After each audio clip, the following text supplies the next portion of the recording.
Once I built a railroad, I made it run, made it race against time. Once I built a railroad, now it's done.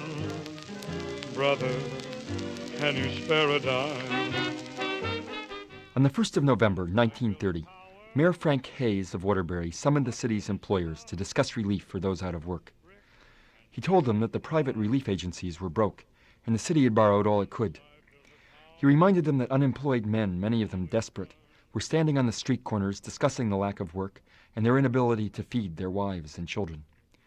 In Waterbury, as throughout Connecticut and the rest of the country, more than 25% of workers had lost their jobs. You may go down to Randall's, you may go over to Boots, you may go down to Benedict's, and Chase's is no use.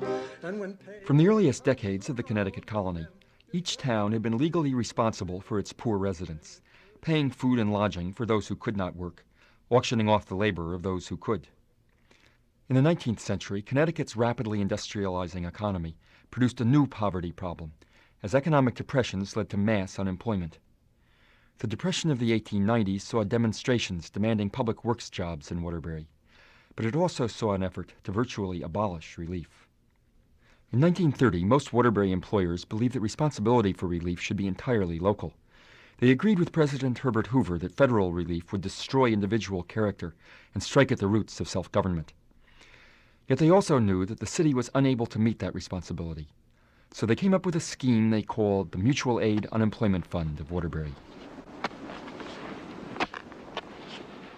J. Warren Upson was a young lawyer who became a member of the board of directors of what came to be called the Waterbury Mutual Aid.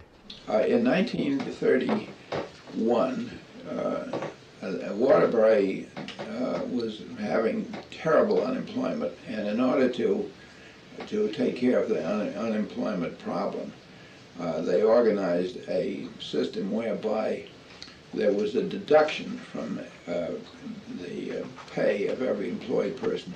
Basically, a forced contribution from each employed person into a common fund, and the common fund was used to provide housing and food and to some extent employment for people who were out of work.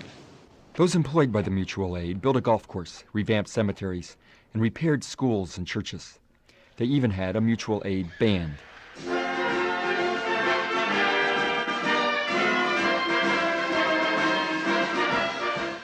This was a very, very sensible approach to the problem, and it solved things locally much better than any other city that I know of.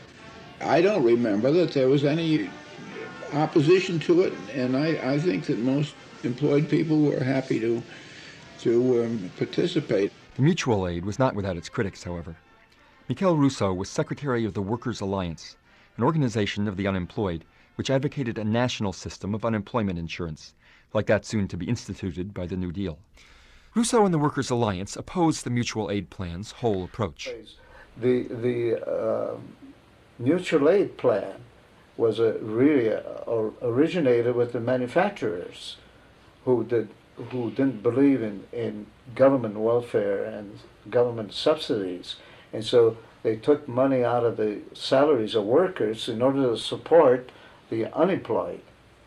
And of course the mutual aid was supported by the city, was an official agency of the local government.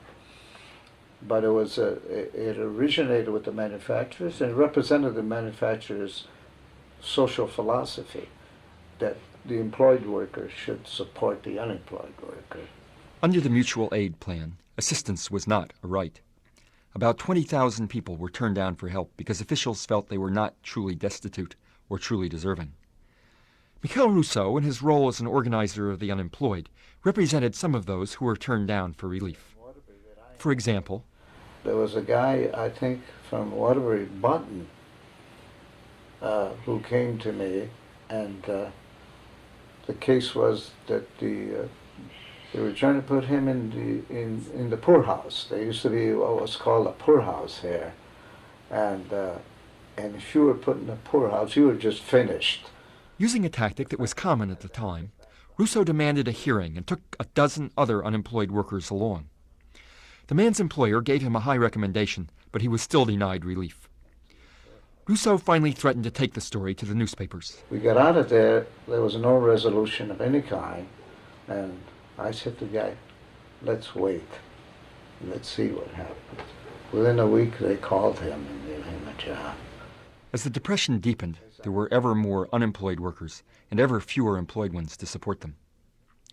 It's astonishing that nearly half the families of Waterbury applied for assistance during the mutual aid's short life. In Waterbury, as throughout the country, unemployment became so severe that it caused many to reevaluate the question of federal relief.